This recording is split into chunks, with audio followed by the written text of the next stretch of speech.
Christians versus Pharisees, choosing sides and how to fight for them in the Mormon Civil War, episode 15. Modest predictions for the next 5 years.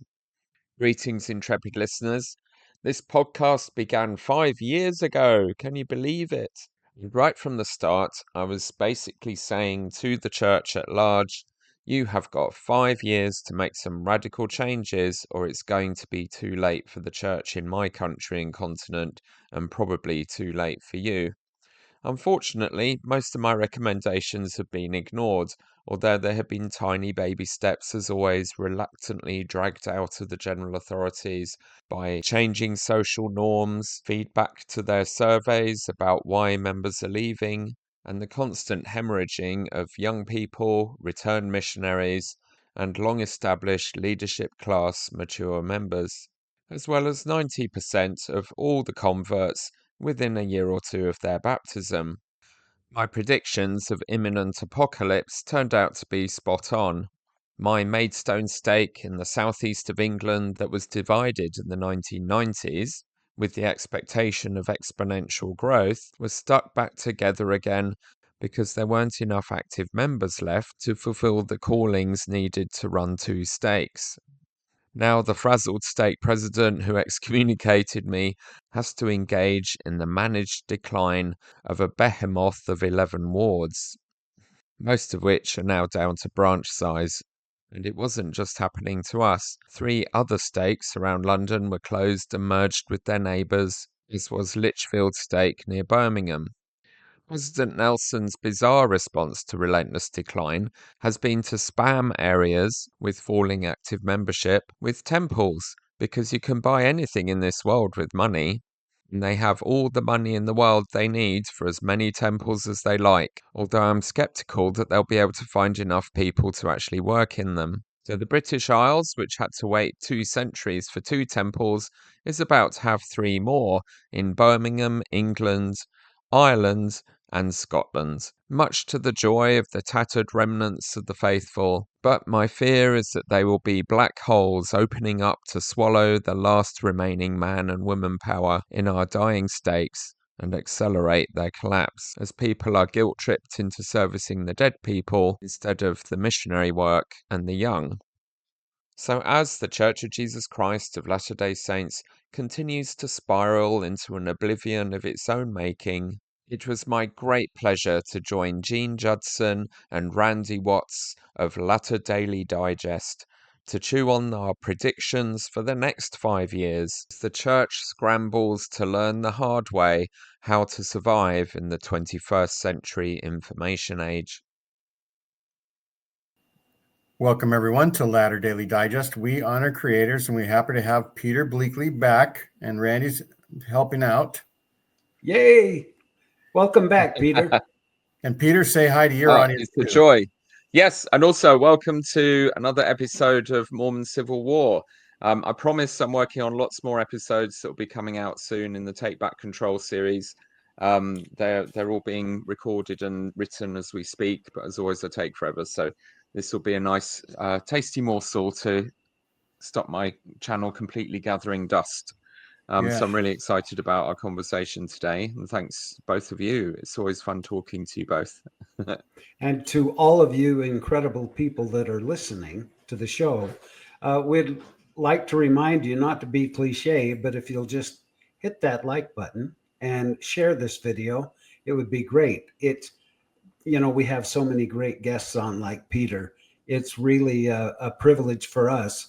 And we know it's a privilege for you to listen. So hit that like button. We would love that and appreciate it on our channel and on Peter's channel, and share it with your friends. And that's my commercial for today. That's right. I'm sold. And I'll just let everybody know that Peter and I did a show, I can't remember, I think it was a year and a half ago, where we did crazy conference predictions, where we try to think, what in the next 20 years could the church possibly do that would be save it, top, but also save it, right? It's like since the church is always 20 years behind, it's really things that they should do today but they won't Yeah. do until 20 years from now. So go When back it's too and late. watch. Yeah, when it's too late. Go back and watch that episode. And today we're going to try to come a little bit down to earth and try to think of what they're actually capable of doing in the short term. And so we're kind of titling this predictions in over the next 5 years. We're going to, instead of wild 5-year crazy, plan. We could go Soviet with it. It's our 5-year plan. yeah, we're going to plan everybody's whereabouts for the next 5 years as far as maybe church. it's down to earth for you, Gene, but for me, I'm receiving revelation directly from God that everything you hear today is going to come to pass. That's because- right. And we're actually going to test Randy's prophetic prowess because I'm this kind is of an ex-smoke prophet. so his first prediction show. Yep. Yeah.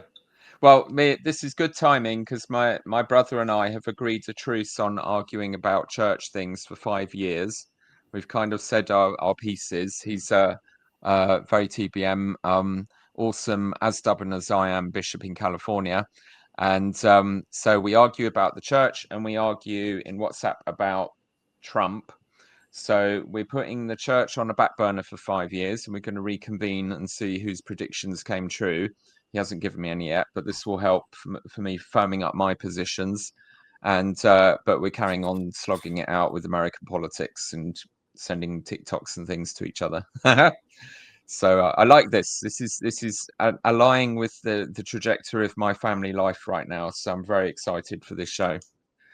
So how do you want to structure it? Should we look at kind of big picture stuff and then get down to sort of details of different programs that the church does? There's so many ways to approach this. Yeah, what do we genuinely think will probably happen in the next 5 years?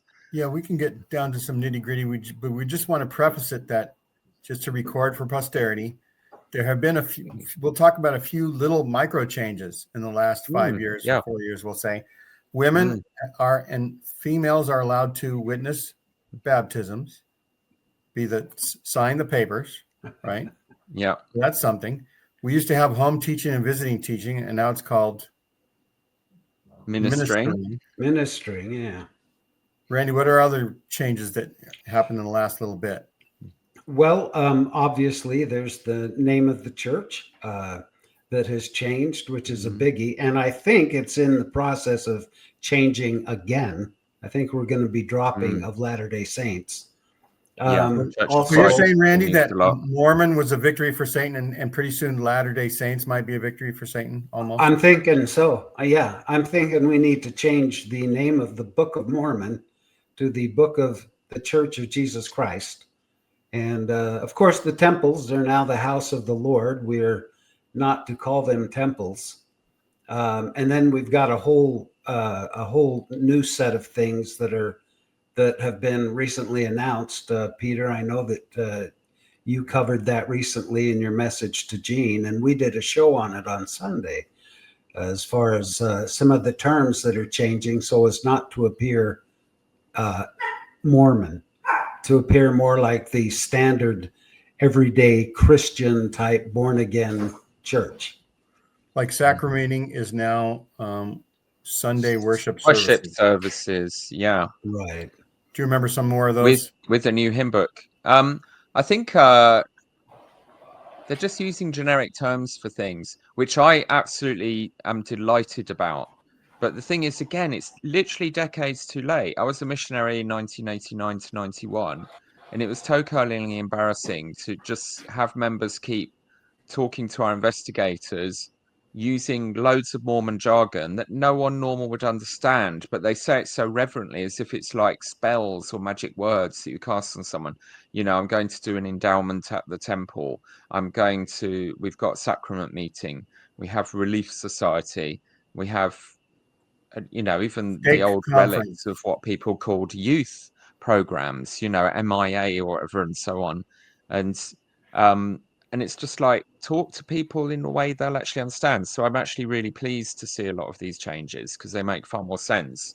But at the same time, it's when they choose generically born again Christian terms, our generation are just perplexed, horrified, amused, after the decades of propaganda against that kind of Christianity.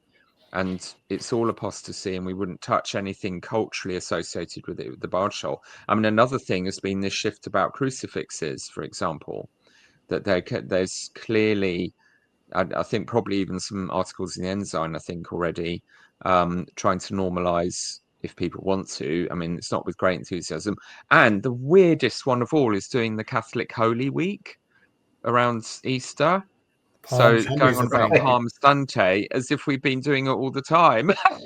And then watching really like uptight, embarrassed Mormons trying to wave palms and put on an event And is say, peace be unto so you. weird. Yeah, Yes. we need to get our Yes. ashes ready to do our Get your for ash on your forehead. Wednesday. Yeah. Maybe that should go on our predictions, that we will see a general authority with ash on their forehead at some point in the next 5 years. I mean, it's so weird, isn't it? So we understand that it's an attempt to make the church seem less strange and kind of be generically Christian, but it's all too late because everyone's going off Christianity. It's like the church decides to join in moral majority Republican political Christian nationalism in America just as it's peaking, and then it descends into corruption and televangelists being jailed and all of that. And a lot of the young people in America turning against Christianity because it's so far right politically, and rather than remaining neutral, or historically it's been much more, in a sense, slightly socialist with the idea of charity and generosity to the poor and so on. So I think the church is always a bit late. It always catches these waves when they're on the downturn. And again, something I think that Americans don't have a sense of is you're crazy. You're still very religious. Like 40% of Americans still go to church. Europe hasn't been doing that for 2 generations. We gave up on that after World War II and the Holocaust. So all this angst, this anguish that you see, oh, people are leaving religion, they're going to lose their morality, they'll have no ethics. And it's like, in my life, I teach a school full of young teenagers who are completely amazing on the whole, very strong, good families, good moral values. Some of them quite religious, Sikh, African evangelical Christians are still sort of surviving a bit, and Hindu and Muslim, but mostly atheists. And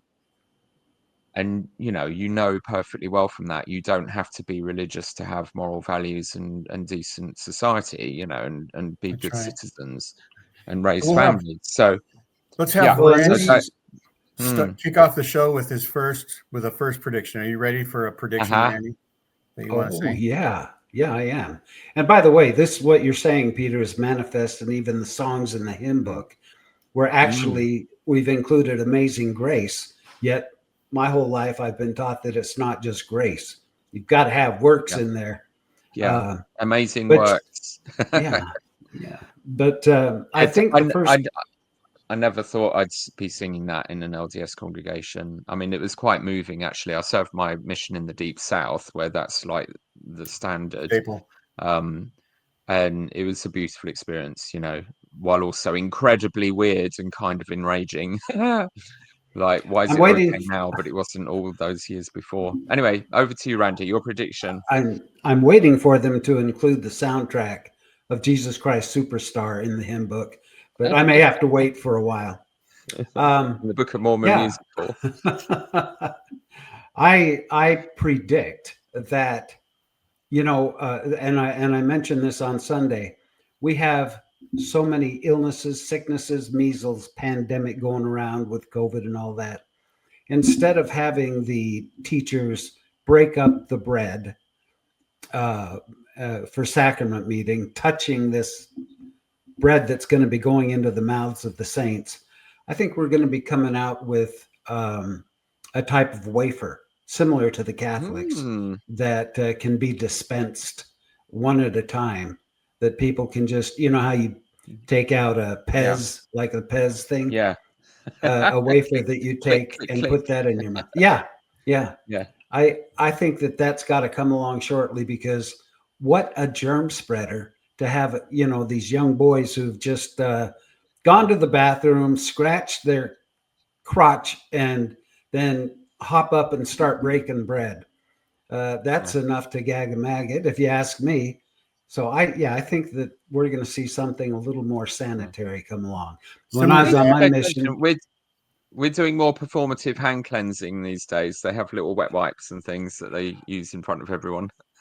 Well, that would be nice if they all did. I know when I was on my mission, we just pass one glass of water around, and everyone would take a sip out of the same glass. So, Randy, that reminds me of a joke. Somebody said only the Mormons could turn wine back into water. Yeah, they changed the wine to water for the sacrament. That's pretty miraculous. Gosh. Yeah, so that's my little micro prediction right there. I think we're going to see a change in the way the sacrament is administered. Okay, Peter, your turn. In a way, I think that in a way points to how so many things could go very different directions, because I'm listening to Connor Boyack and other sort of Mormon right-wing headbangers who are massive anti-vaxxers, who think all that sort of thing's nonsense, and you shouldn't be making any allowances for people's immune deficiencies at church, which is just so unempathetic. So I think a lot of this depends upon, you've got an ongoing journey that we're seeing of trying to not seem so weird, trying to respond to scholarship, you know, more accurate history and truth telling about that, with the nuance, you know, how many things you have to retreat from of your truth claims, the social pressures to where social norms are anti-racist, supportive of LGBTQ equal civil rights, and women's equality and things like that. So that's the pressure. But also you've got the majority of the people not being alienated from the church are more fundamentalist, and they will be the majority, and they will be, and they, as Jeff Strong has been finding from his survey research, and he started talking about it on various podcasts like Leading Saints, and he's planning to go on quite a few. There's kind of different tribes within the church. You have those who are motivated by service, those who are motivated by ethics. The church needs to be good, not just be true. But then you have the defenders, as he calls them, the sort of, we'd call them proper fundamentalists or TBMs, who are very controlling, who a bit more pharisaical, who think every rule should be followed, and the more rules, the better. But they make up 90% of the leadership of the church from bishop level upwards, from his surveys are finding out.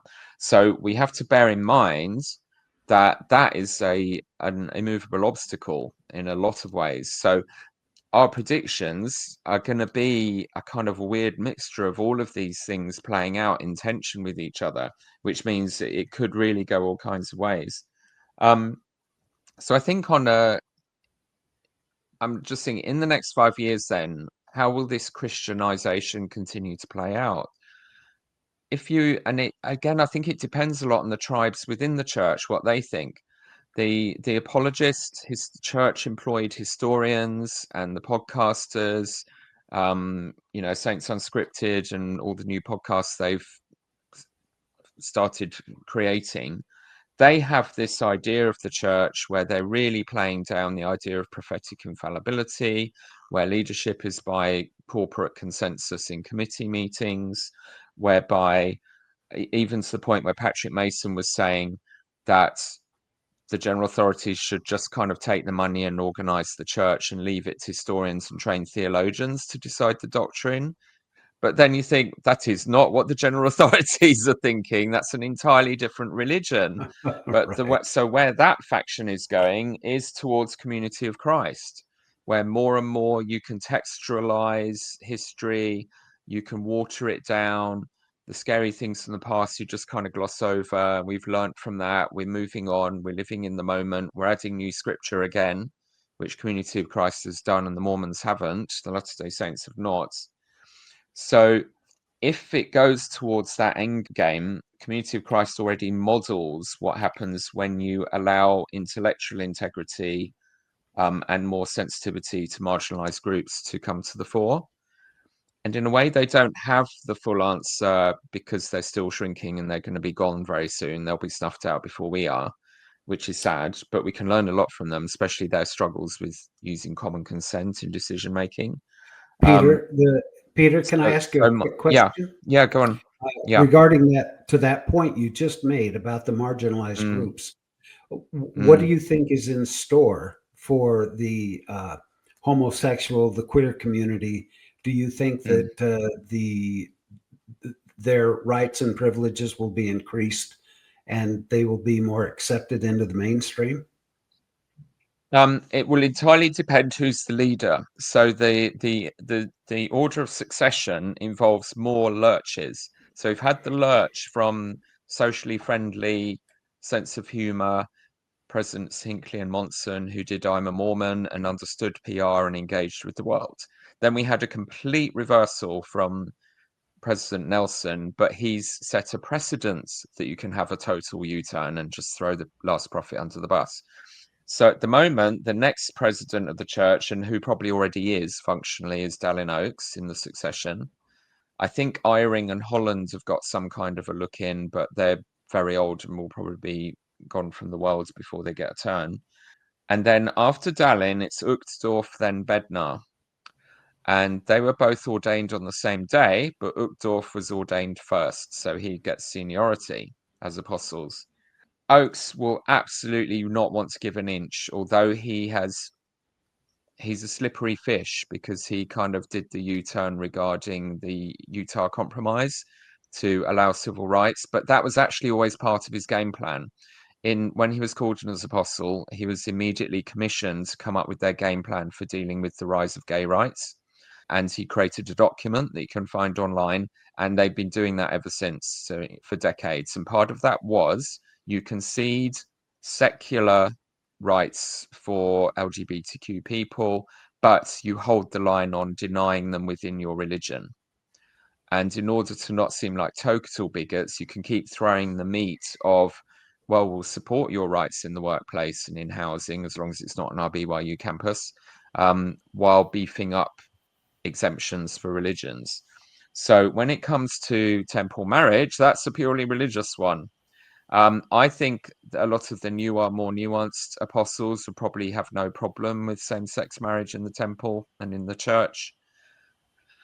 We've lived through the Church of England and then other churches grappling with this. And it's been extremely divisive because they have a global community and their global south is very conservative.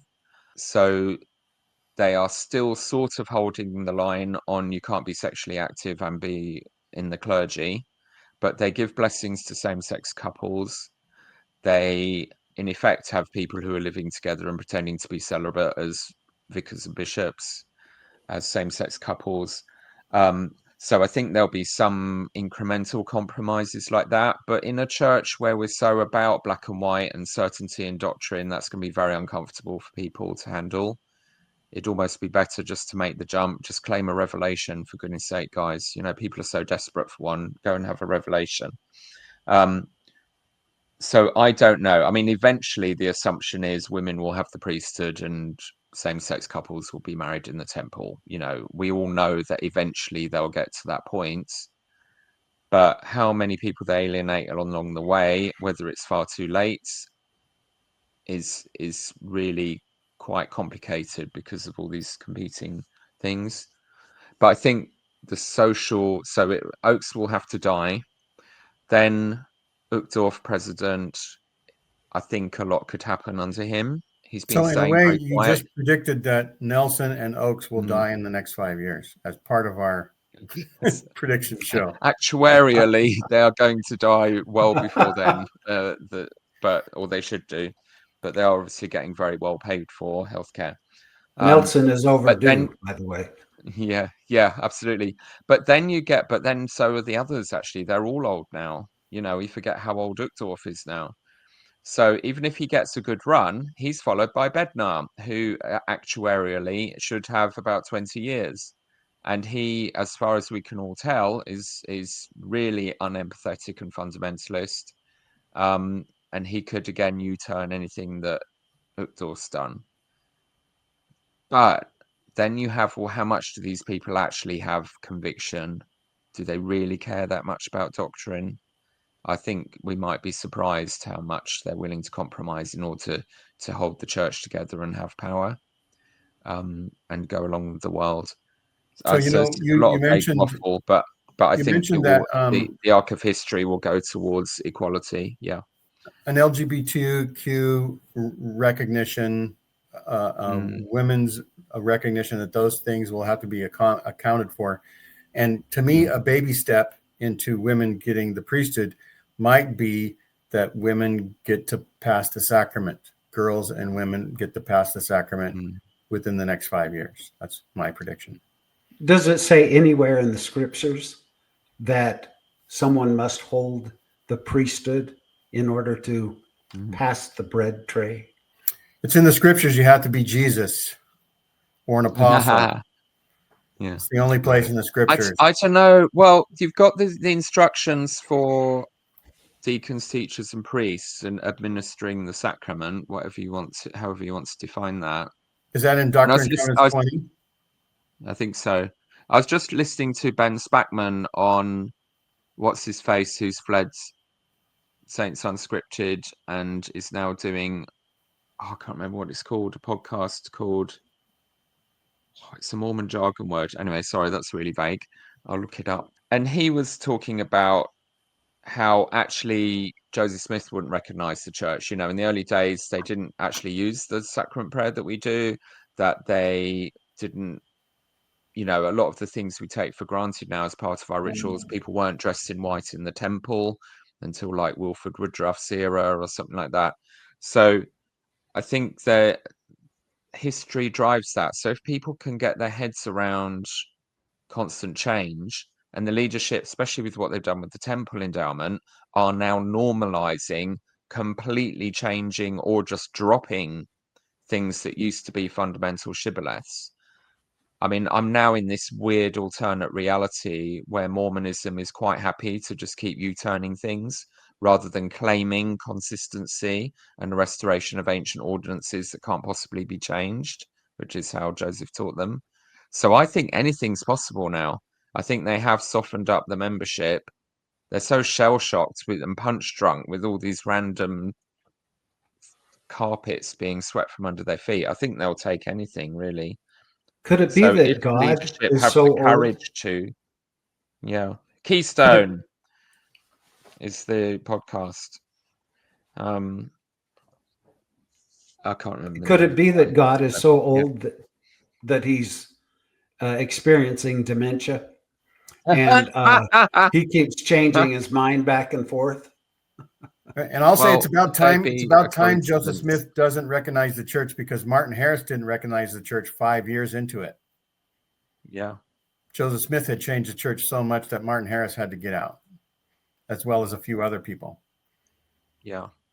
Like David Whitman. And the more we learn that history, then you just lose trust in the whole thing. And what is, unless they discussed in that episode, well, what then is the point of a prophet? Because they watered it down to the point of, random corporate committee meetings being the process of revelation, which Dallin Oakes has been teaching now, which our generation just laugh our heads off at, because we're all told that the Nicene Creed being made by committee over months by people arguing about a text was literally proof of the apostasy. Now they're claiming this is how revelation happens. It's shameless. It got me so angry when they were talking about that. Right. So what baby steps, Peter Bleakley, are we going to see in the next few years? I think at some point the liberal wing will have the ascendancy, perhaps under an Uchtdorf presidency, and there's going to be some kind of major showdown or rift with the fundamentalists. It's going to have to happen, because you've now got the MAGA people who hate Nelson because he was nice about vaccines, and they can't stand the church nuancing or softening its rhetoric about LGBTQ people. You've got the anti-polygamy faction who are convinced Joseph Smith was never a polygamist and that was all a mistake and a lie. they're holding on to the previous less honest history narrative they grew up on, the McConkie Mormonism. I mean, are And you that is a lot predicting of that there people. could be a schism, that there could be a break Yeah, off of yeah, the yeah, Desnat types? yeah. Hence the Forming their own Civil I church? think War. there's always been, and somehow they all end up being polygamous historically, which is so weird to me. It's like, why would being a fun, what, how do they convince themselves that that's a great idea? But I guess there's precedent. But I think there'll be some kind of disillusionment or falling. I mean, in a way, we're all now totally used to huge numbers of church members leaving immediately after baptism once they really encounter what the church is like. And that could be a whole range of reasons. We are used now to liberals, inverted commas, people who get educated, who get informed, who stop being lazy learners and lax disciples and actually do the research, being horrified by what they discover, and their trust in this institution and its leaders crashes. So you mean So they we leave already after endowment? You don't mean they leave after baptism, because that's just 8-year-olds. I mean, I said, Mommy, I don't want to go to church when yeah, I was 9, but that didn't help any. I yeah. still had to go to church. So do you mean that when they get their endowment, that they Yeah. leave? Well, some people, but I have, lots of people have become highly disillusioned after that, or because of the endowment. So I think, in a sense, we need to remember we're already used to a constant bleeding out of a Okay. certain faction of church members. That's just ongoing. But none of them start So their to own then church. so I don't know, and I don't think necessarily these fundamentalists would. I think they'd just become they seem highly motivated by politics more. They're more political than religious, Right. and that is their new The religion. MAGA So they'll church. just, They're yeah, learning what's in the Kool-Aid. They're learning the yes, the yeah, ingredients that makes up the Kool-Aid yeah, that they've been drinking. yeah.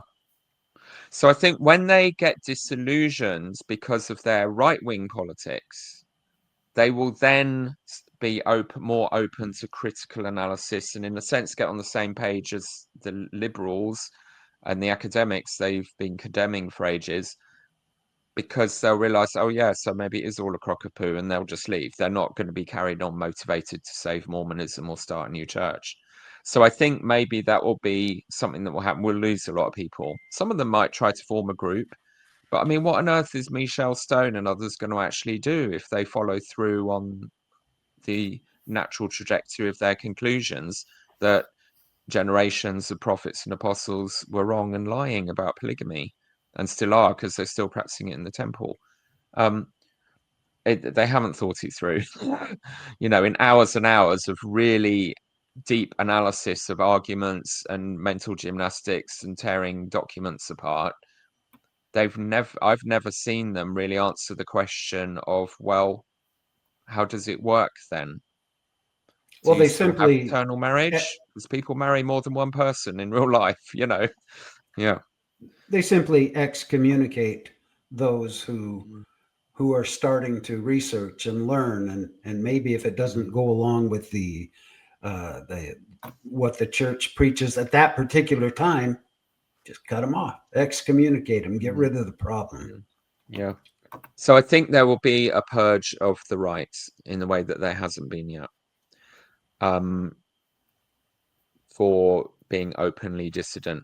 And one of the episodes I'm working on in my Take Back Control series is about how actually all these apologist podcasters are starting to sound like us, who are critical of the church. They've reached the same conclusions. It's broken. The leaders are too elderly. They're out of touch. They're not being relevant to the young. They are not honest about history. And they're actually coming full circle to where we've been for a while. And that's fascinating. And my view is, well, that's the inevitable outcome of talking about Mormonism all day on your podcast. You start to actually engage with the real mess the church is in, both socially and in current, and losing members, and your stake is dying, but also historically and academically. So I think that's a really interesting phenomenon. So I do think another prediction then is a lot of us are going to end up on the same page, perhaps from different starting points, cross with the leadership because they're not fascist enough, or cross with the leadership because they're not liberal enough. and they are These in a hard, apologists tough are position. sounding Yeah. these apologists are sounding more and more ridiculous, and I think they know that. They realize that. I listened to an Yeah. apologist just yesterday who was Mm-hmm. trying to explain away one of the major hiccups in the church, and she just sounded ridiculous. And I think that more and more apologists are going to find that they're kicking against the pricks, if you will. They're shoveling coconuts against the tide. Are you able to say, Randy, who the person was and what the subject was? Well, see, now you're taxing my memory. Yeah, that's what I was wondering. I had to look my reference up on the phone. You're not alone. Yeah. But yeah, she was she was trying to justify why the church would engage in, I don't know. I hate that you asked me that, Gene, because now I look like a bumbling idiot. But well, I'll delete it. Well, there's so many. They're doing this over and over again. You can't pick one because there's 20. In any week, there are 20 examples of ludicrous mental gymnastics for something that there's a simple answer to, and they can't accept the simple answer. Yeah. It's much easier to be a dissident because it's so simple.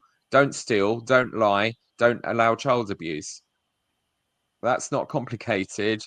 And if you have to spend hours of mental gymnastics to make it okay to lie, okay to steal, and okay to defend covering up child abuse and facilitating it, you've got a problem, but you have to work a lot harder than the people who are saying these things are in the 10 Commandments and you shouldn't do them.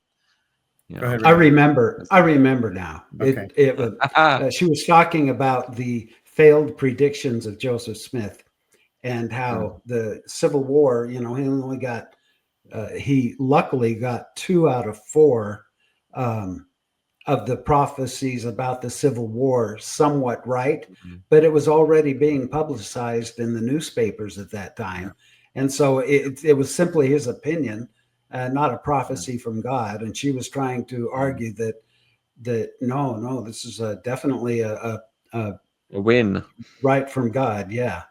And the person, I was arguing with one of the commenters on the video with Julia Sanders, and the commenter was saying, "No, you're wrong," and I said, "You're being an apologist, and you're sounding ridiculous to say Julia is wrong," because she was spot on with her research.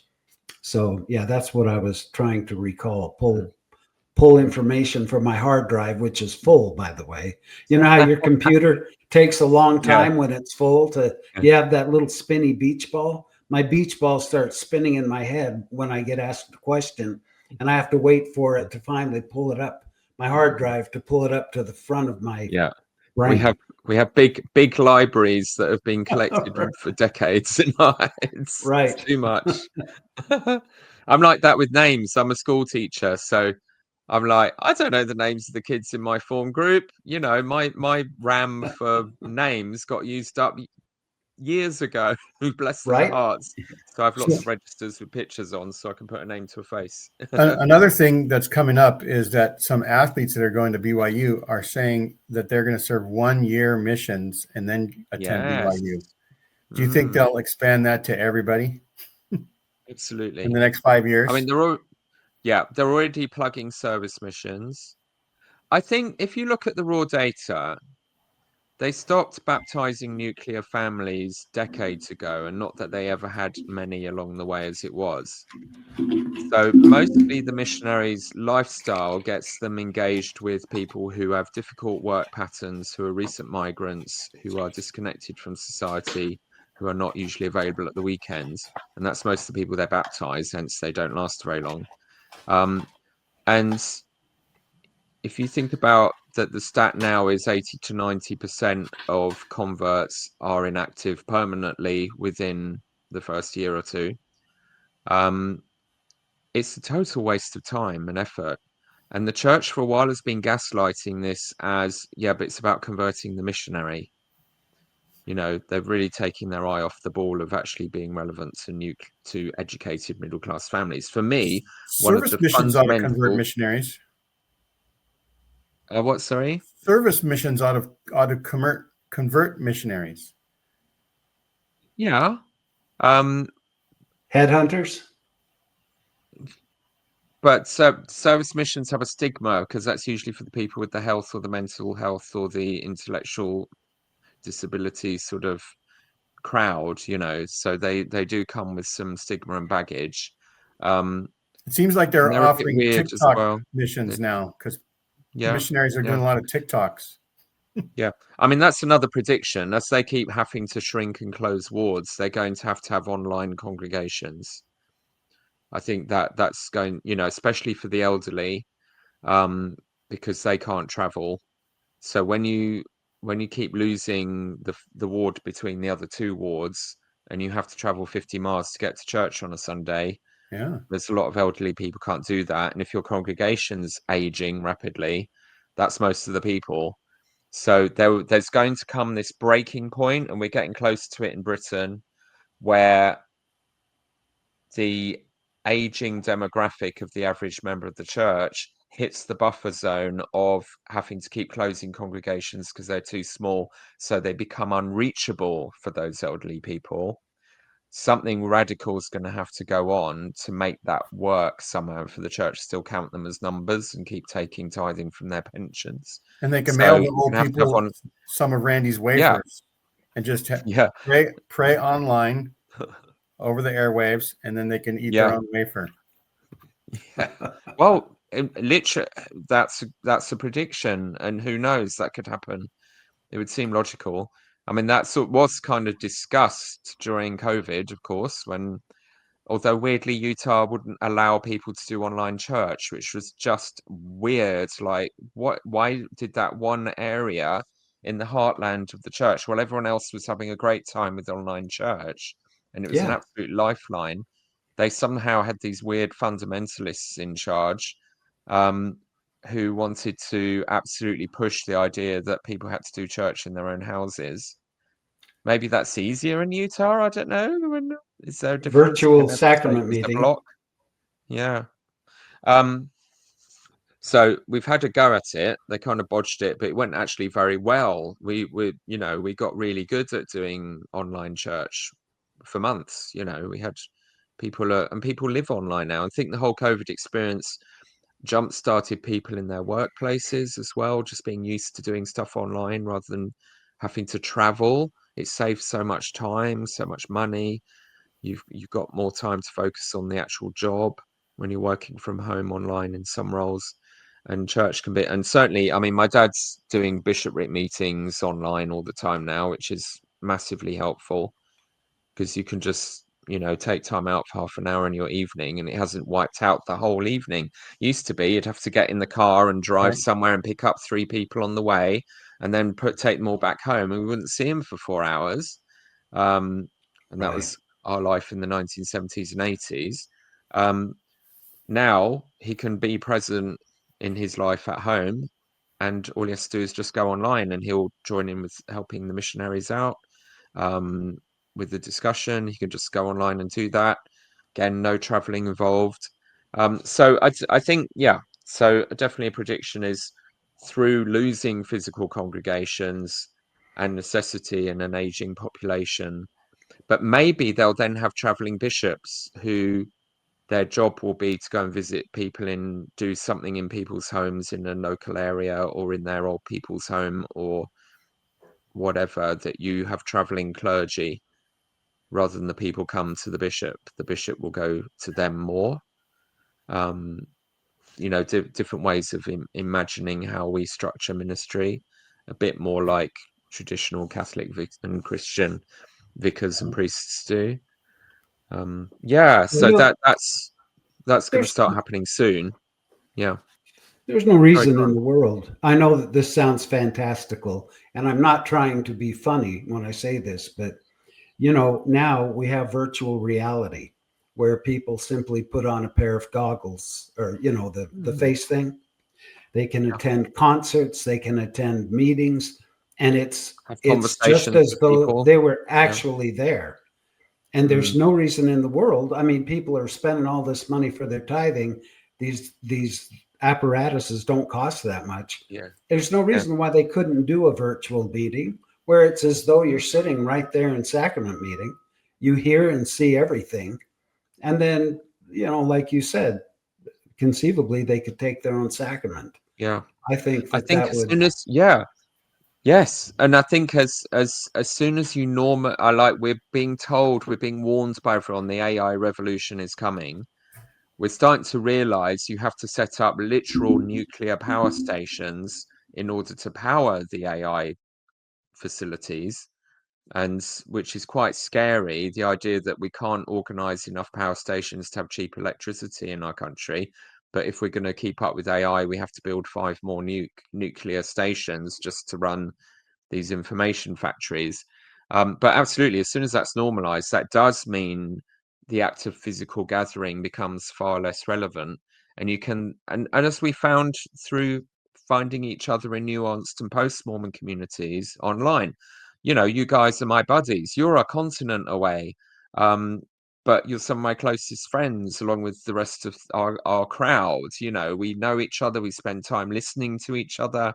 We understand each other's life story and experiences. We can have a chat as if we're old friends. So there's no reason for the church, in a way, not to model that too, to discover how that can be. It's interesting because the church has spent billions of dollars of tithing on Microsoft and Meta and Facebook and Zuckerberg's projects. So they're certainly investing in the tech for these things. And it'd be interesting if they, though, try and preach, oh, stay offline, it's not real, go and see real people, you know. Right. Which way Peter, will they go again? Yeah, you attend church regularly, and you know I do, people yeah. that go to the temple regularly, right? Yeah. Have they talked any about the changes in the temple to you? Yeah, our elders quorum president is retired now, and he's a temple worker and very keen, and has been for years. So he'll talk about it every so often. I've watched, I think the last leak we had was when it went to death by PowerPoint, and I've studied the film of that endowment quite Slideshow. intensively. Yeah. Oh my gosh, so boring. And So somebody boring. were Desperately faithful, trying to shovel Jesus in, you know. right? There were Yeah. faithful people saying that the endowment is going to undergo some changes. So I'm thinking that they might have, not necessarily maybe bring the film in, but maybe be more about Jesus somehow, even still. Yeah, well, that's where they're going, absolutely. But then it's not, you're going to have to rewrite the whole thing, you know. In a way, from a Christian and even Mormon perspective, the temple endowment should be sit at the feet of Jesus teaching the Beatitudes or something. This is how to be a higher level Christian. But what we got was literally American Freemasonry shoveled into Mormonism. And the point was Masonic. The point is to get signs and tokens.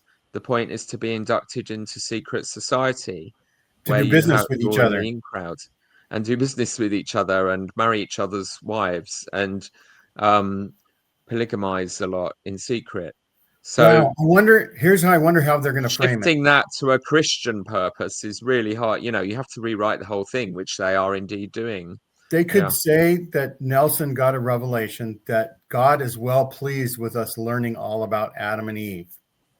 And now God wants his church, his son's church, to learn more about his son. And so instead of the endowment being about the beginning of creation, it's about the beginning of Christianity, maybe. Yeah. James for Prophet in 25. There you go. Yeah. And along that line, I also predict that garments will be optional outside the temple. So garments will just be like, they'll do the washing and anointing. You wear garments in the temple because that was part of Adam and Eve thing. But now that we're Christians, into the world, you just go as a Christian and not as a son or daughter of Adam or something. And so they'll let people wear them if they want, for the old people, right? Because the old people have a comfort. The old people think they're magic underwear and protect a shield and protection. But they'll be temple garments only, and they'll just be optional outside. That way, all the secret lives of Mormon wives, women could just wear whatever they want and not worry about the garments anymore. That is inspired right there. I'm telling you. No, I have validation from God. That's inspired. It's so useful having a living prophet in the call. Well, if only the church could run like this. You'd just know then. He'd have the revelation. You wouldn't have to have the boring committee meeting. You'd just tell us what's what. Anyway, thank you. That's great, Randy. I think now they've crossed the Rubicon. They've abandoned garments being about modesty by allowing porn shoulder garments. You know, that is a Rubicon that's been crossed now. So then what are garments? What's the point? It would have to be the symbols. So some people have speculated, well, maybe all you have to do is put the symbols on whatever underwear you want. As long as the symbols are there, that's the important thing. Maybe in a little pouch we can carry a parchment paper with a bunch of symbols on it. Iron them on, or just write them or something. Or on the back of our cross. On the back of our cross that we're wearing. Our crucifix. Yeah. Sacred lingerie. I like it. It's, you know, what is it? When you get to a certain point of deconstructing something, it's like, well, what's it for then? It's like what they've done with prophets. If prophets can be highly fallible human beings, and again, this came up in this discussion with Ben Spackman, and I'm forgetting the name of it again. I can picture him. He wears the small rim Keystone guy. Him. I've never learned his name. I apologize. It took me long enough to work out how to spell Jasmine Rapley, but they were talking about, you know, they actually addressed the elephant in the room, which is, well, if prophets can be wrong about things they're claiming came from God, and they do revelation by committee now, what's the point of them? And all they had to go on was, well, they've got the authority, you know, the institutional authority to decide what the revelations are for the whole church. But then comes back full circle. Well, they might have the authority, but they're still getting it wrong. Why should anyone trust them, you know? So they're aware. They know that elephant is in the room. They know that they've talked down and walked back the reliability and the miraculous and the supernatural nature of prophets. So far, they've got nothing left, really. David Snell is his name. Yeah. Oh, bless him. I'm pleased he's carrying on, because he's always been quite I mean, they're all a bit dumb, aren't they? But he's always been nice, you know, one of the more thoughtful sort of contributors in that space, you know. When he eventually becomes an ex-mo, he's going to be fun to have on board, I think. He'll be good to have around along with Judson. He's always been able to at least discuss hard things. Yeah. Yeah. And quite shamelessly. I mean, what annoys us, we're glad you're having this conversation, because at last you're getting onto our territory. Now you are actually addressing the real reasons people are leaving the church who've been in for a long time. But in a gaslighting kind of a way. But you're gaslighting the hell out of it all. You're pretending a version of history that's totally unreal, and you're blaming the members. And they kept saying this in this dialogue. You know, the members have made this assumption, or it's been the norm, or it's been taught. They never will say from their mouths, the prophets taught this relentlessly and forced us to believe it. Here's another prediction. You know, they're gonna do the age limit for apostles, and they're gonna say, we can do it now, but the members prevented us from doing these age limitations in the past. We always wanted to have young, vibrant leadership, but it's the members that wanted really old, crusty people you could trust, grandfatherly types. But now the members have finally allowed us to do the younger. Like they did finally allowing them to ordain black people. You know, thank you, members, finally not being racist anymore. It was Randy's dad. Right, Randy? Your dad wasn't allowing the church to welcome blacks. Oh, yeah, no. You know, he was very prejudiced. And he was one of those that thought it was ridiculous. Yeah, you know, these old men, put them on a board Make them feel important. Put them on maybe a consultant board. The golden apostles. But get some young leadership in there who can keep up with the world, and who can actually have an ounce of humility, and understanding, and who can see that, hey, maybe we do need to change. That's what we need to do. The problem is that the first generation of apostles, they're all incrementally so old now, that makes that rule immediately fires themselves. They'll have to be saying, right, you can't be an apostle beyond 70, we now resign. The extreme executive committee of the apostles, of the golden apostles. They'll have to self-sacrifice, and not many of them have the humility to do that, if any. Well, really interesting, though, because that has to happen, doesn't it? Somehow, I believe through common consent is the route. That's it's already there in the constitution of the church, that nothing should be done in the church without the membership discussing and voting on it.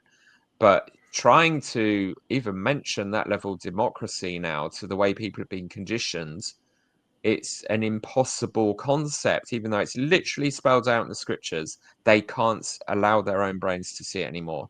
So one way or another, if the church is to survive, they have to beef up common consent. Maybe Uchtdorf will have the courage to do that, and to have more consultative processes. They already do it through the back door with their surveys, that any change they're planning to do, they do market research of the members to read the room and see if they'll get away with it.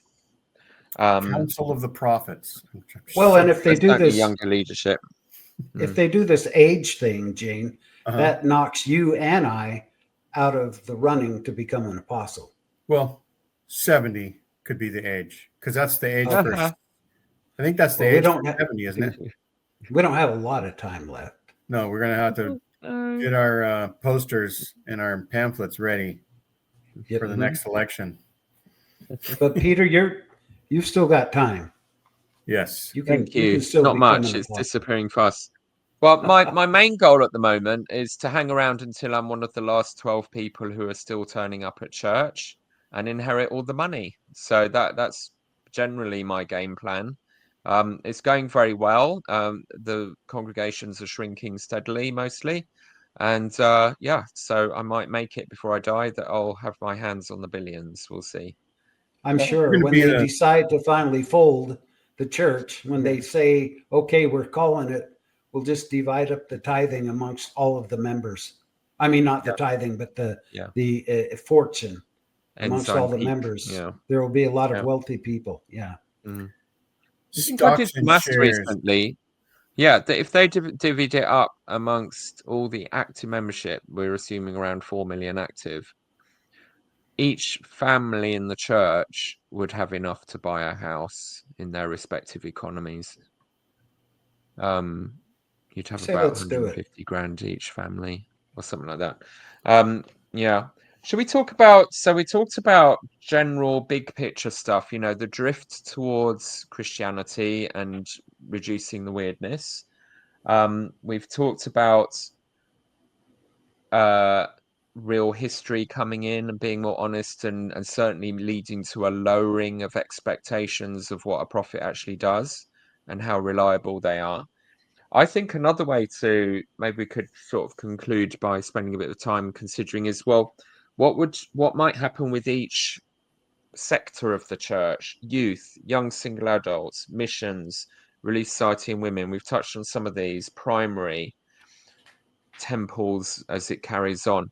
What some of the institutions in the church, which are where the rubber hits the road and we actually live in congregations doing this stuff on Sundays or whatever. I certainly, they are hemorrhaging youth. They know it. They're desperate to keep them. Again, these big changes that have already happened is they've totally watered down seminary. You literally don't have to study more than a handful of scriptures to pass seminary now. You no longer have the requirement to read the whole book.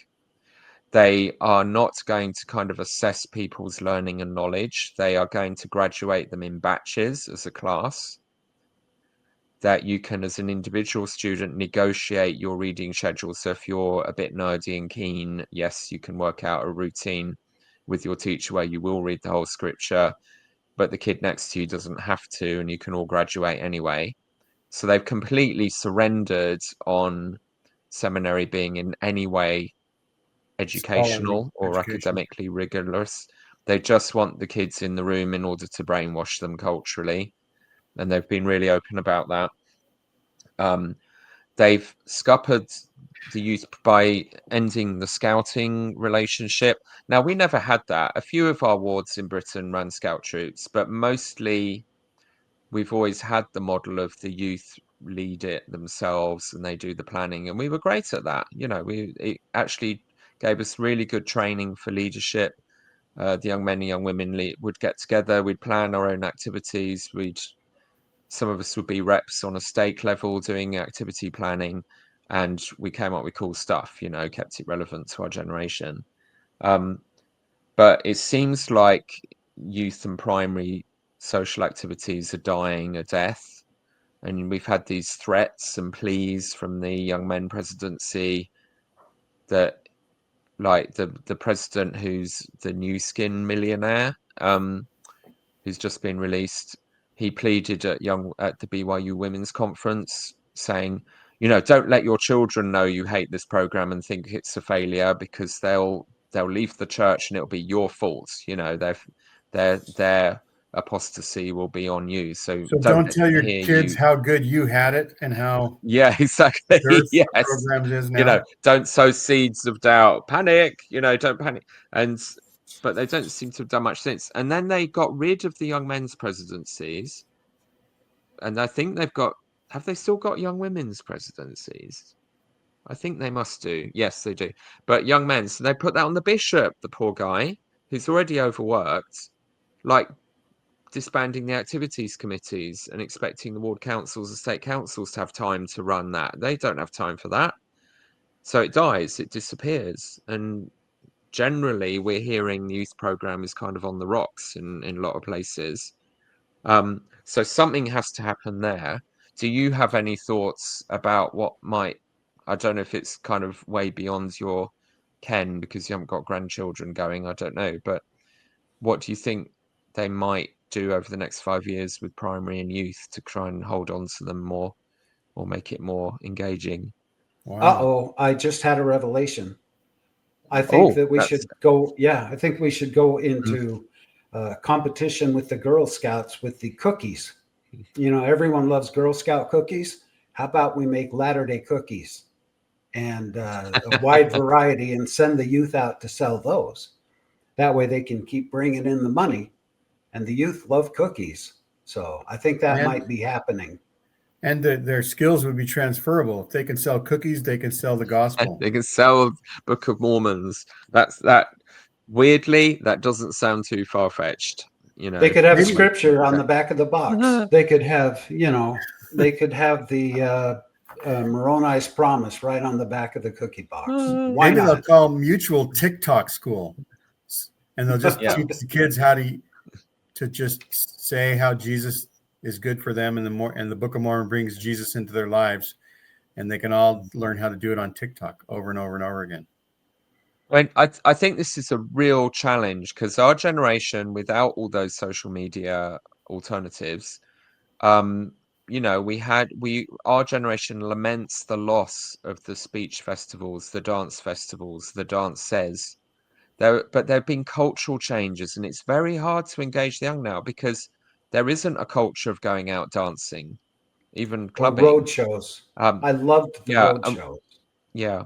And when music went all acoustic in the 90s, there wasn't a dance culture with it. There was a rave culture that kind of continued, but most mainstream kids were about sitting and listening to someone crying into their guitar, not having a bop to some awesome Motown or soul or house music or something.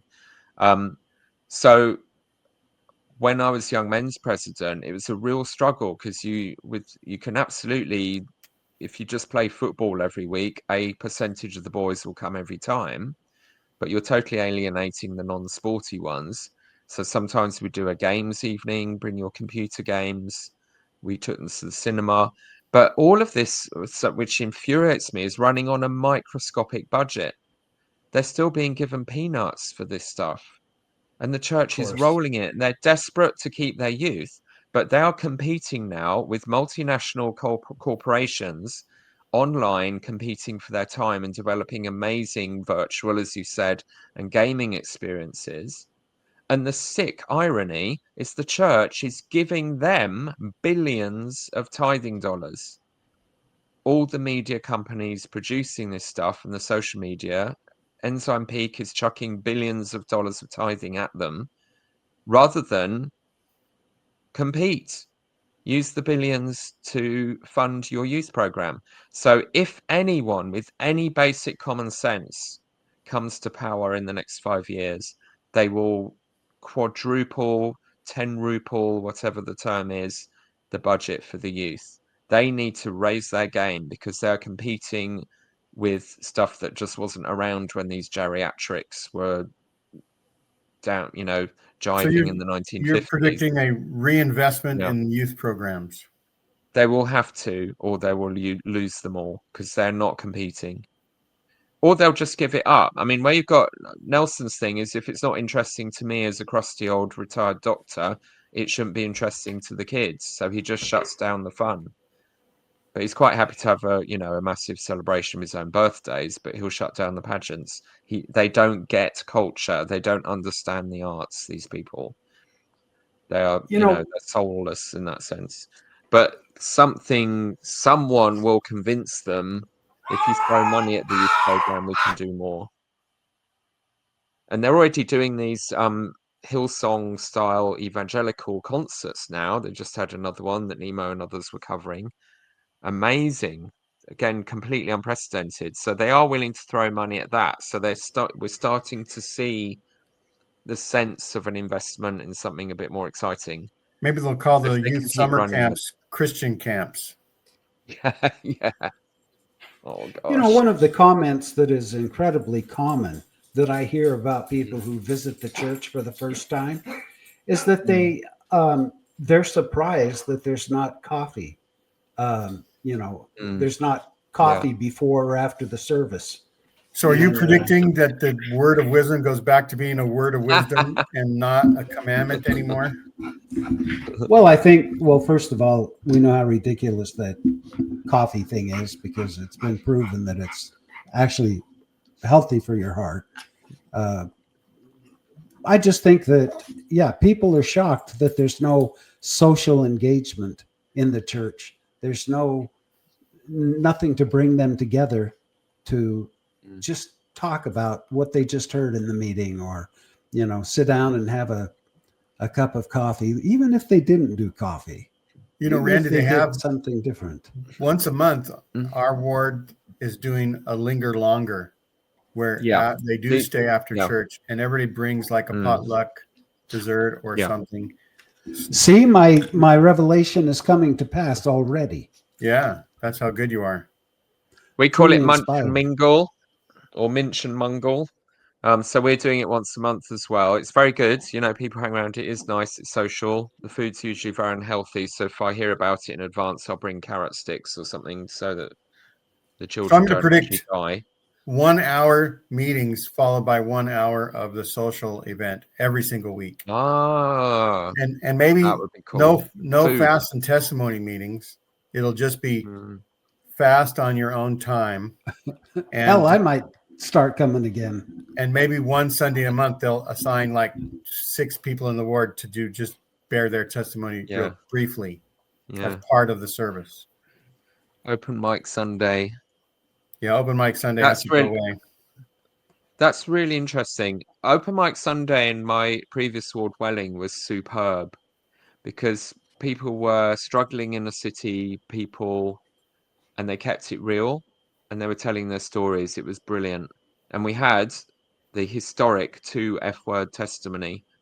So I'm quite keen on open mic Sunday, but if you've got a boring congregation, it's really dull. It can be, but where people are prepared and encouraged to just be real, I love it. I think there's so much more meaningful than just regurgitating badly a general conference talk. So that is a prediction that has to go as well. I'd say that at the moment, nearly every talk in the Sacrament meeting and nearly every lesson in Release Sight and Elders Quorum is based on a general conference talk. They have overcorrected on that. It's overkill. It's totally boring. No one's being themselves and talking about their own lives and their own stories when they're doing that. It's almost like they're telling people, we know that you sleep during conference, so we're going to do lessons about the conference talks. But then that's a self-fulfilling thing. No one needs to listen to conference because you're going to hear all these talks later. If there were good ones, the Elders Quorum will be doing it in detail. Why do we have to suffer it twice? And I really think that's become a factor for a lot of people to not engage with conference. I'm going to take Meanwhile, a baby Nemo and step. I are staying up till 3 a.m. watching every word and analysing the hell out of it. You know, Thank heavens somebody does. I'm going to take a baby step backwards. Did you say engaging in 2 F-word testimonies? Yes. Wait, are the F word? Did you know that when someone does a testimony with 2 F words in, there's actually a sound that a Mormon congregation makes? Now, you're only going to hear it like once in a century because this never happens. But so there was this sister who, amazing, wonderful African sister, just giving it welly in her testimony. And she was talking about how the world's going to hell in a handbasket. And everyone, you know, the kids in the playgrounds at school, or even hearing people say, fuck. And because she had a very Nigerian accent, there was this quizzical pause. Like, did she say what we think she said? And then she said it again. And there was this, and it's like a mouse squeak. I have to be careful to not have false memory syndrome because it was so brief and it will never happen again in my lifetime. But there was this, as the whole congregation realized that the lady at the pulpit had just said the F word twice, and it came with a little movement. It was like a little jolt. It was just like a collective squeak. Yeah. And it's like, what the holy heck's going to happen now? And then the bishop very kindly, bless him, he handled it brilliantly. He's just got up, just sort of held her on the arm. And she said, we don't need to actually say the words. And he sat down and let her continue. And it was handled brilliantly. But my gosh, I lived to hear the 2 F word testimony.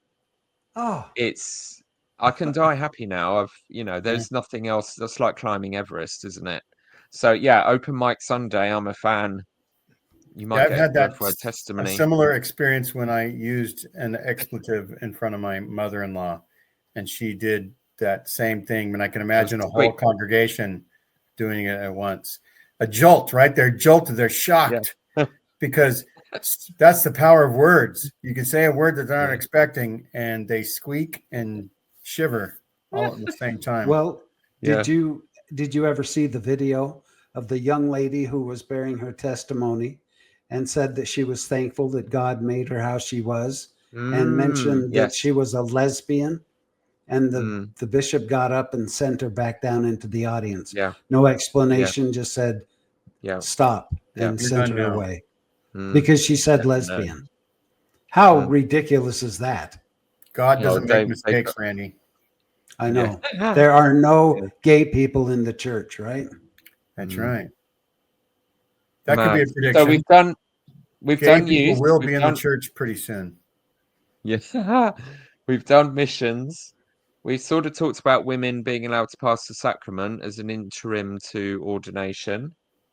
We talked about primary. Not that there's any primary left in most places here, but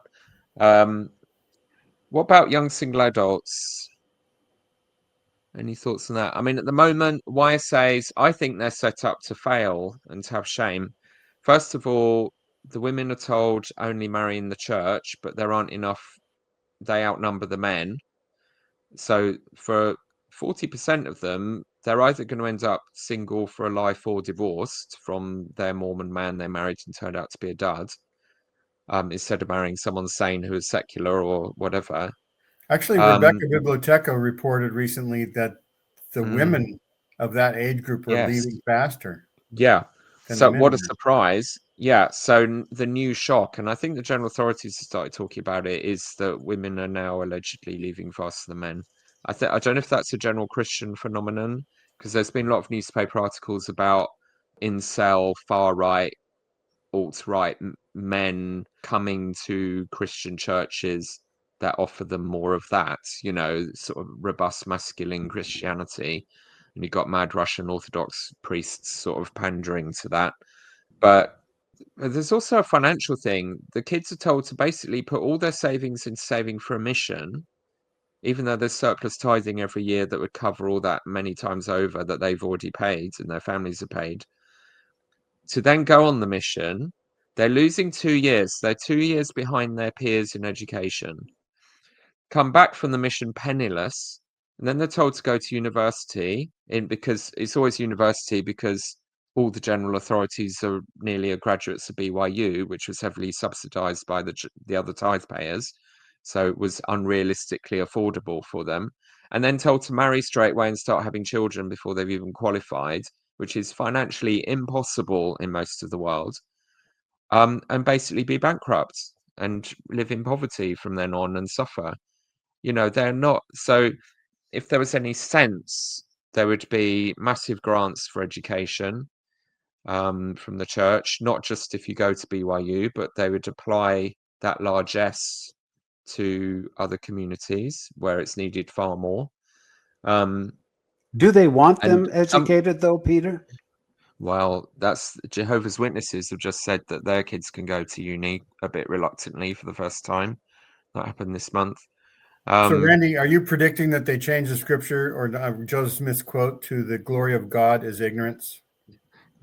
I think that It's royalty. they discourage students to learn anything but the gospel indoctrinated education system. Because the more, that's what the problem is. That's why the church is hemorrhaging members, is that people are becoming more educated. They're learning from people that aren't necessarily, BYU professors who are mandated to teach things that correlate with the gospel doctrine. And they're starting to think, they're starting to learn. That's why I'm out of the church, is I started doing my own research. I started doing that, and it didn't take long for me to say zippity doo dah, I'm out of here. If you go to the footnotes and you research the original documents, you'll be surprised. Yeah.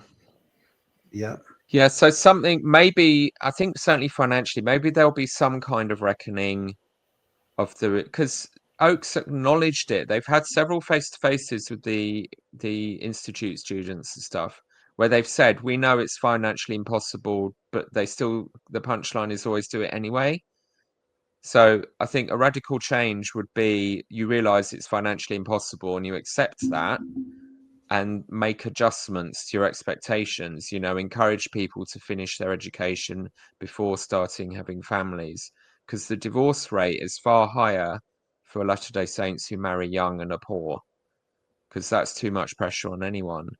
And if they were realistic about the data, they all know the data, but they won't let it percolate into their actual worldview.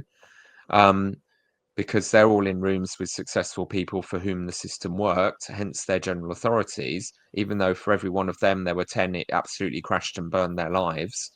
But they're not in the room anymore, out of sight, out of mind.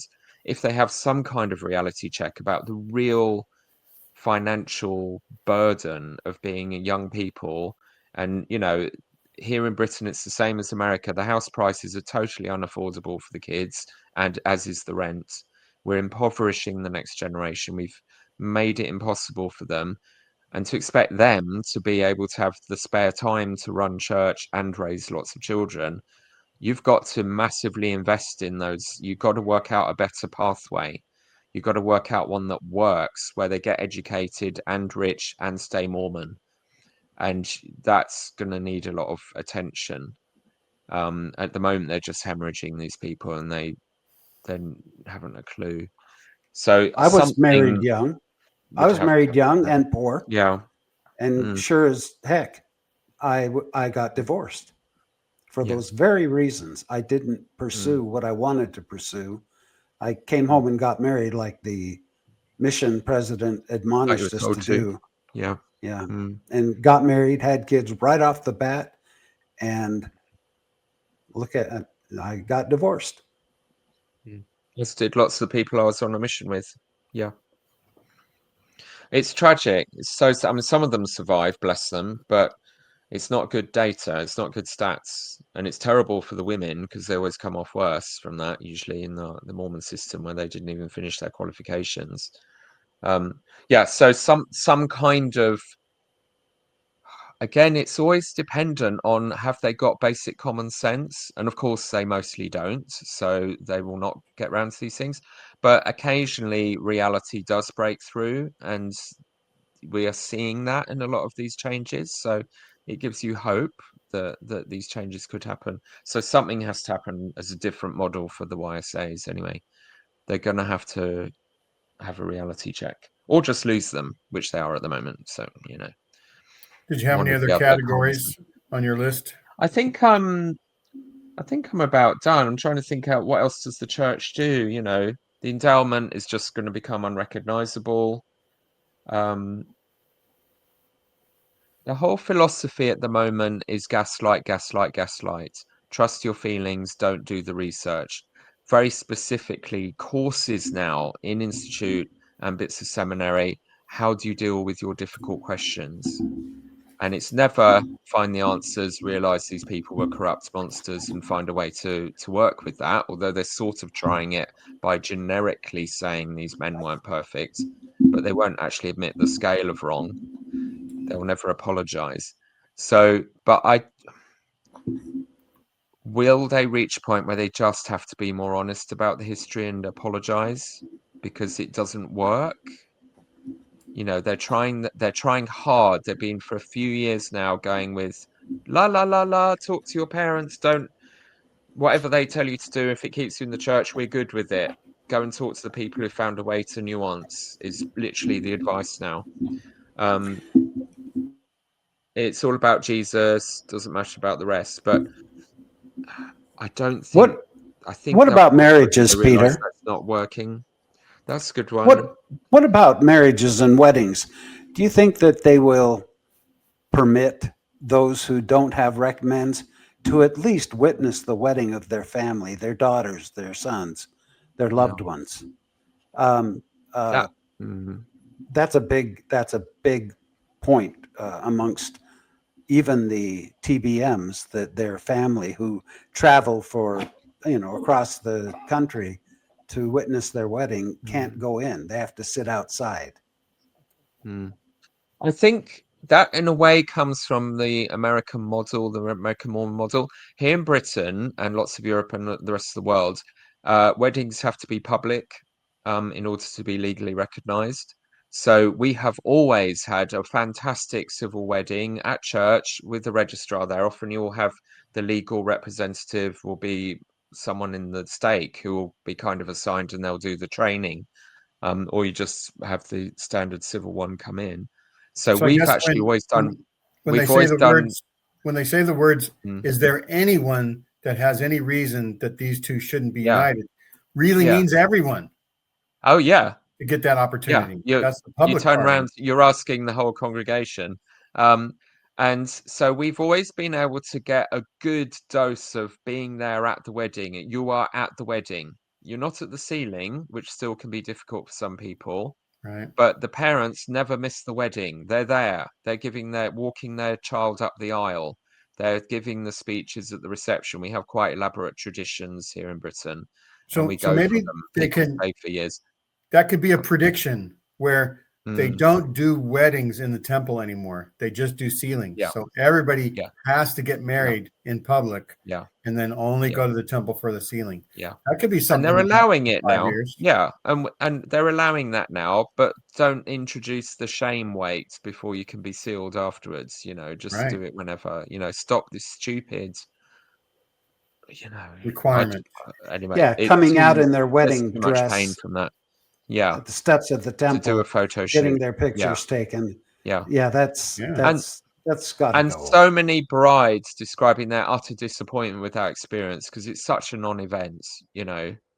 The wording of an LDS temple wedding is short and boring, and it's usually someone you don't know, and it's not personal and it's not family, and so it's such a not, after waiting all those years, and that's the only thing women are told to sort of really care about as an event, to make it so utterly awful when they actually get there has broken a lot of people's testimonies overnight.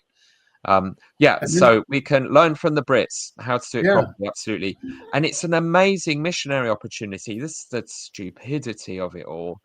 I had colleagues from work come to my wedding. They got in a Mormon chapel on a purely non-pressure event, all joy, not being lectured at religiously. Absolutely brilliant. One of my colleagues said she really noticed how tolerant everyone was of the fact that she had fractious children and no one cared, compared to her experience going to her hubby's Catholic things. well, That the was only pressure wonderful. It was, was Peter, huge.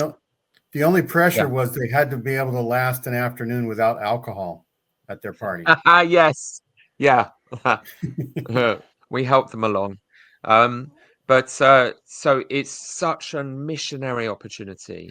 You know, because it's not culturally normal in Utah, they don't realize what a trick they're missing. It's Mormons You smiling authentically. Yes, for real, and being themselves and being fun, and the really hilarious talks they give. If you haven't got an alien retentive, you know, handbook bishop, and you literally party afterwards. You go into the cultural hall and have the massive reception and a big dance, and then you know the couple might slip off to the temple for an hour or two and then come back later, um, if you're nearby, Or you know, go the which following we week even. Yeah, yeah do it a yeah week yeah. later. Yeah, of course. Yeah. You got your colleagues, your extended family who aren't members of the church, everyone there. They're all in the events, present. It's brilliant PR for the church. And watching the stupidity of how uptight and killjoy the leaders have been over not allowing that to happen in America has just been weird. I mean, in a way, it's not hurt us because we don't have to do that nonsense, but it's such a missed opportunity. They have no imagination or cultural sensibility to realize what an incredible missionary moment that is, because it's the only time a member of the church is going to get all the important people in their life in a building for quite a long period of time, socializing and being in a religious service with Mormons. You know, wake up. So yeah, Well, maybe they'll realize to make that a norm. Yeah. the church is terrified that a couple might engage in sexual activity Or if before being they're sealed. not married in the temple. Yeah, Yeah. they're petrified that someone who has had sex might be able to get married. I And think Peter and I, in our crazy predictions, predicted the church would get out of the bedroom within 20 years. So that's still in the future. That's not the next 5 years. But now we've actually just done a service to the church because we've presented ideas that maybe get announced this conference or the next conference or the next four. So the next 4 or 5 conferences, people will be maybe a little bit more attentive just because we've made predictions that people can like look for and hope for and see what happens. We've prepared the way. We've shown them the path. We've made conference more interesting. well, let's share this with them. This podcast. Let's share it with the First Presidency. Share with all your First Presidency friends, Randy. Well, when they realize that I'm taking part, they'll listen because they know that I'm receiving revelation. There you go. Yeah. So absolutely. Yeah, you can expect this to all come to pass. Thanks, Peter and Randy. I think we did a good show and hope everybody enjoys it. If you did, like, subscribe, and share. And if you didn't enjoy it, share it with your enemies. They can hate watch it. Yeah. Who cares? It's numbers. Right. If you know anybody with insomnia, my channel can help with that. So share my videos whenever you can. All right. Thanks, everybody. Peter, it's always an honor to have you on. So we really appreciate you taking your time. I absolutely love it. Anytime. I'm very easy. I'll come on for you're anything. yeah, you But this was always great. add Really, I appreciate it. It's really got you me always thinking add a great differently. deal of value to our show. So thank you. Oh, That's right. thank you. Peter gets the highest number of views consistently on our channel. All righty. There you go. Thanks, everyone. Bye-bye. Bye. Okay, bye.